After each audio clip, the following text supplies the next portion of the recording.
I'm in Helsinki and I'm in a proper model shop. The sort of model shop that I remember from my boyhood. Now, the last proper model shop in Newcastle was the model materials shop, and it closed. It was in fact the first in the world, or at least the oldest in the world when it closed. It had that proud boast, but it seems that the internet killed it off.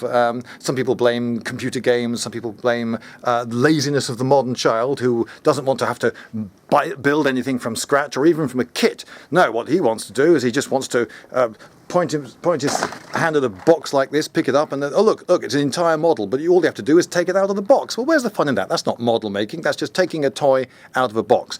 And I think a lot of these aren't even taken out of the box. They're bought by adults for reasons I don't completely understand, and then kept in the box because perhaps one day they'll become collectible and will be resaleable, but I really wonder if it's a great investment. No, but, you know, making stuff is fun and it's challenging, and a shop like this that actually sells the basic stuff, like little bits of plastic of L-shaped sections and girder sections and the paints and the glues and the what we call flocks, the little artificial grasses and so forth, they make modelling actually more fun, and you feel so much more satisfied when you've got a model at the end of it. And when I was a little kid, I used to go to a shop called Brayley's in Northfields, and every single week I had just enough pocket money. My pocket money was actually index linked to the price of a Series 1 Airfix kit, so I could afford to buy one every week. And so I would buy my tank. It was usually a tank. I like tanks, and I would make one kit every single week, and then perhaps for my birthday or Christmas I get a particularly large kit and so forth.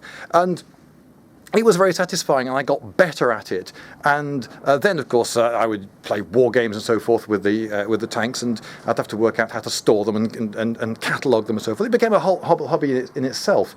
And I think it's a great shame that there is the demise of the proper model shop, selling proper modelling materials to people. And the internet, unfortunately, might be the main culprit.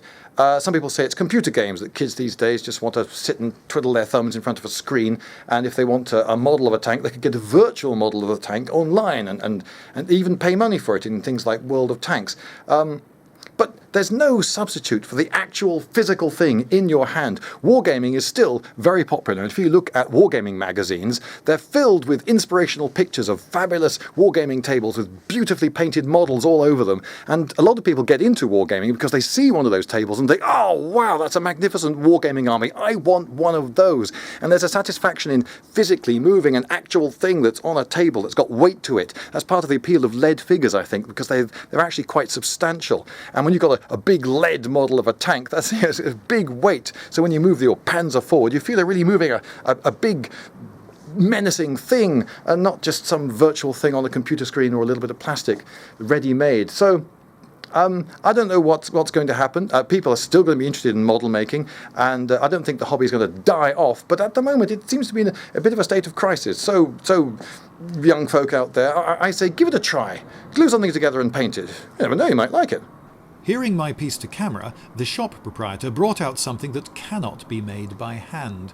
A railway carriage model with accurate printed writing so tiny I needed a powerful magnifying glass to read it. Is this progress? Doll's house furniture. Not really my thing, but... oh! Really early stuff. Airfix in the original packaging. Not for sale. I got that kit. The Bren carrier, back in the days when they called the scale 00 to match the railway sets. They still make it today. They made the mould in 1964. Oh, I had one of those skeletons. Same size as an Action Man, but my mother threw it away. Boxes. Tanks. Struts. Paints. More struts. Tanks! Pff, yeah. Tubes. Stuff for making scenery. Making scenery is actually pretty easy, and some things I would not spend money on. I've seen twigs and pebbles on sale in model shops. Balsa. Botanically speaking, it is a hardwood. Its use for flying model aeroplanes was pioneered in Newcastle. Aha. This is where I was. Mallikauppa. Literally, model shop. There is another model shop in Helsinki, but they wouldn't give me permission to record inside. So, They don't get the free publicity. Ha!